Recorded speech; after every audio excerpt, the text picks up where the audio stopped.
Place au journal de l'économie, c'est avec vous Myriam Mascarello, bonsoir. Bonsoir Aude, bonsoir à toutes et à tous.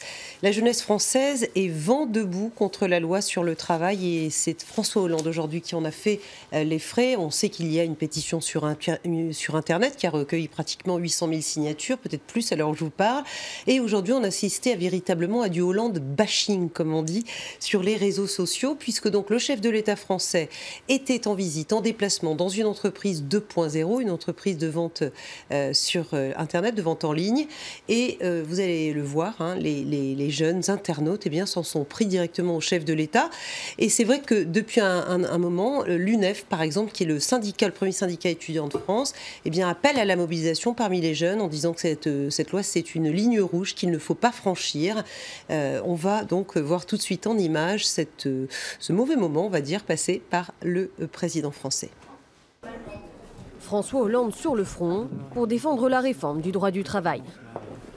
Et c'est ici, dans les locaux de cette entreprise de commerce en ligne, qu'il a choisi d'assurer le service après-vente. Une entreprise modèle de près de 800 salariés, lancée il y a 10 ans. Nous devons avoir des entreprises qui nous permettent de prendre toute notre place dans le monde, et notamment dans ce secteur du numérique. Il faut que nous puissions nous-mêmes changer et permettre qu'il y ait beaucoup plus de jeunes et de salariés qui soient embauchés en contrat à durée indéterminée. C'est là l'enjeu. Pendant 1 heure, les salariés, pour la plupart de jeunes actifs, ont pu échanger avec le chef de l'État. Mais très vite, la situation dérape pour le service communication de l'Élysée. La visite est retransmise en direct sur Periscope, une application de Twitter qui permet à ses abonnés de commenter en direct. Très vite, la vidéo est prise d'assaut par d'autres jeunes, cette fois des internautes en colère. S'ensuit alors toute une série de critiques et d'insultes. Pour les syndicats étudiants, ce sont surtout les moins de 25 ans qui sont en première ligne. Précaire pendant vos études, vous êtes précaire quand vous vous insérez sur le marché du travail, vous n'avez qu'à enchaîner des CDD et des stages, soyez aussi précaire, corvéable à merci, virable à merci quand vous êtes sur le marché du travail, et ça c'est inacceptable. Les syndicats étudiants veulent obtenir le retrait pur et simple du projet de réforme. Le simple report annoncé par Manuel Valls ne suffit pas. Ils se sont donné rendez-vous le 9 mars prochain à Paris pour une journée de mobilisation. Voilà, et cette loi qui est d'autant plus les jeunes que 1 sur 4, je vous parle des moins de 25 ans, est au chômage en France et que cette catégorie est aussi la première concernée en ce qui concerne les emplois précaires, première embauchée donc, mais aussi première licenciée. Le hasard du calendrier, c'est qu'Eurostat a publié aujourd'hui les chiffres de chômage pour l'ensemble de la zone euro cette fois. Le taux baisse, 10,3% en moyenne en janvier contre 10,4% en décembre, mais surtout c'est la 5e baisse en 6 mois. Pour les jeunes de moins de 25 ans, le problème reste plus aigu. 22% des jeunes en moyenne donc et sans travail en zone euro, 7,1% des Allemands seulement, entre guillemets, mais près d'un Espagnol sur 2 et d'un Français sur 4. Sur les chapeaux de roue, le marché de l'automobile, il redémarre en trombe un peu partout. Rien qu'en Europe, 14 millions de véhicules devraient se vendre rien que cette année. C'est plus que l'année dernière. Et pourtant, en 2015 déjà, les ventes avaient progressé de plus de 9%.